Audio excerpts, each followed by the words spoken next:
Office শেষ করে যখন সে বাসার পথে আসে তখন সেই ৩ রাস্তার মোড়ে সে একটা মহিলাকে দেখে, যে কিনা হাত পা ছড়িয়ে বসা, সাদা শাড়ি পরা, চুলগুলো অনেক লম্বা এবং তার কোলে একটা ছোট্ট বাচ্চা থাকে যে কিনা কন্টিনিউয়াসলি কান্না করতে থাকে।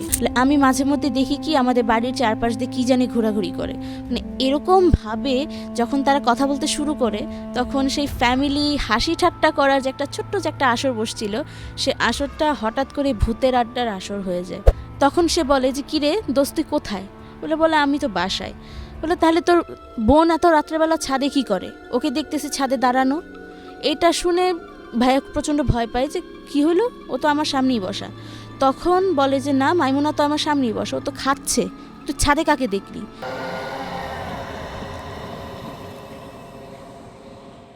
গল্পটা উনি 2019 সালের দিকের।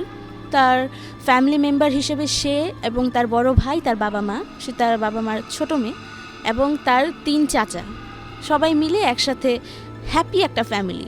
তো তাদের মানে ফ্যামিলির সবাই মিলে তারা একটা ফ্যামিলি বন্ডিং ধরে রাখার জন্য সমস্ত ভাইরা একসাথে মিলে একটা বাড়ি বানায় 5 তলা।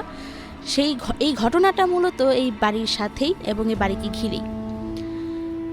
একদিন রাত্রেবেলা মাইমুনা আপু তার সমস্ত ফ্যামিলি মেম্বারদের নিয়ে তাদের ড্রয়িং রুমে বসে গল্প করছিল।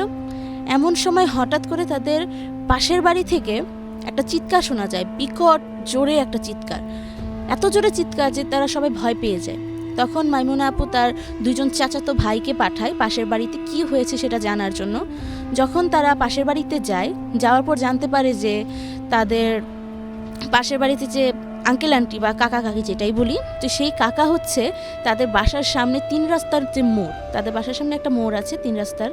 তো এই মোড়ে কোনো একটা অবয়বকে দেখে খুব প্রচণ্ড পরিমাণে ভয় পায় এবং এতই বেশি ভয় পায় সে ভয়ের চোটে চিৎকার দেয়। তখন বাজে রাত 9:30 কি 10টার মতো। তো এইটা শোনার পর মাইমুনা আপু এবং তার কাজিনরা সবাই মিলে ঠাট্টা মশকরা করে যে কাকা হয়তো নিজের বউকেই ভূত মনে করে ভয় পাইছে, এরকম টাইপের। তখন মাইমুনাপুর যে মেজো চাচা সে বলে ওঠে যে না, এইটা নর্মাল ঠাট্টা মশকরা করার মতো কোনো কথা নয়, এইটা সত্যি সত্যি কিছু একটা আছে, সেটা আমিও দেখছি। এটা শোনার পর মাইমুনাপুর এবং তার পুরো ফ্যামিলি প্রচণ্ড ভয় পেয়ে যায় যে আমরা তো এতদিন কিছু জানি না, কিছুদিন আমাদের তো কিছুই বলে নাই। তখন তার মেজো চাচা পুরো ব্যাপারটা এক্সপ্লেইন করে। সে যখন রাত্র 11:30-12টার দিকে তার অফিস শেষ করে, সে লেট নাইট অফিস শেষ করে যখন সে বাসার পথে আসে তখন সেই 3 রাস্তার মোড়ে সে একটা মহিলাকে দেখে, যে কিনা হাত পা ছড়িয়ে বসা, সাদা শাড়ি পরা, চুলগুলো অনেক লম্বা এবং তার কোলে একটা ছোট্ট বাচ্চা থাকে যে কিনা কন্টিনিউয়াসলি কান্না করতে থাকে। এতই বিভৎস সেই কান্নাটা, সহ্য করার মতো না। কিন্তু মাইমুনা আপুর যে চাচা যার কথা বলছি, তার সিগারেট খাওয়ার একটা বদ অভ্যেস আছে। তো সে সিগারেট টানতে টানতে আসতো বলে ওই যাকে বসে থাকা দেখতো সে হচ্ছে তার চাচাকে খুব একটা আক্রমণ করতে পারে না, কখনো কোনো কিছু করতে পারে না। এইটা শুনে মাইমুনাপুর যে ছোট চাচা সে বলে ওঠে, আরে ভাই তুমি তো জানোই না আমার সাথে এরকম কিছু হয়েছে। কি হয়েছে? আমি মাঝে মধ্যে দেখি কি আমাদের বাড়ির চারপাশ দিয়ে কী জানি ঘোরাঘুরি করে, মানে এরকমভাবে যখন তারা কথা বলতে শুরু করে তখন সেই ফ্যামিলি হাসি ঠাট্টা করার যে একটা ছোট্ট যে একটা আসর বসছিল, সে আসরটা হঠাৎ করে ভূতের আড্ডার আসর হয়ে যায়। মানে মুহূর্তের ভিতরেই, সেকেন্ডের ভিতরেই সুন্দর আড্ডাটা ভূতের আড্ডার মতো হয়ে যায়। তো মোটামুটি রাত্র 11:30-12টা পর্যন্ত তারা সবাই মিলে এই সকল ভূতের এক্সপিরিয়েন্স নিয়ে কথাবার্তা বলে।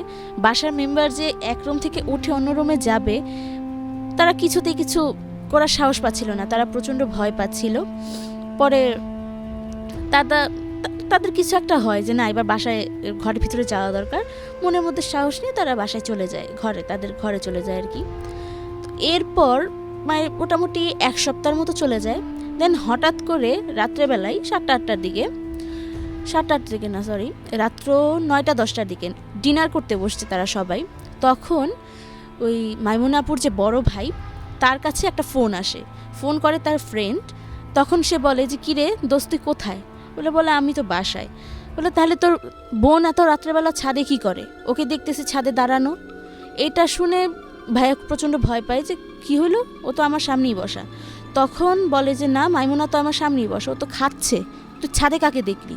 এটা শোনার সাথে সাথে মাইমুনা আপুর ভাইয়ের যে ফ্রেন্ড, সে হচ্ছে ফোন কেটে দেয়। এটা শোনার মানে এটা দেখার পর এবং আশেপাশে পরিস্থিতি হঠাৎ করে খুব গুমোট হয়ে যায়। বাড়ির লোকজনও প্রচণ্ড ভয় পায়, কারণ তাদের এর আগে আড্ডার সময় কিন্তু এক্সপিরিয়েন্সগুলো জানা হয়েছে। এটা শোনার পর এখন যে না, সামথিং রং, তখন মাইমুনা আপু তার চাচাতো বড় ভাইকে পাঠায় যে ভাইয়া তুমি যে একটু দেখে আসো যে আমাদের ছাদে কেউ আছে কিনা।